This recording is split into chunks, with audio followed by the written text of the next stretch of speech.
તો વીજળી એક એવી જીવન જરૂરિયાતની વસ્તુ થઈ ગઈ છે અને તેમાં પણ ખેડૂતો માટે સૌથી મોટો પ્રશ્ન હતો। તેવામાં હવે ઉર્જા મંત્રીનું નિવેદન સામે આવ્યું છે કે ખેડૂતોને દિવસે વીજળી મળશે, જેમાં હવે 4% ગામ જ એવા છે કે જ્યાં દિવસે વીજળી આપવાની બાકી છે।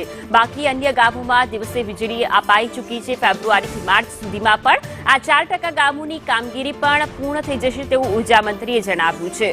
અને આ સિવાય 4634 ગામો છે જ્યાં 2 તબક્કામાં વીજળી આપવામાં આવે છે। 11924 એવા ગામો છે કે જ્યાં સવારે 8 વાગ્યાથી સાંજે 4 વાગ્યા સુધી વીજળી અપાય છે। 16000થી વધુ ગામમાં દિવસે વીજળી આપીએ છીએ।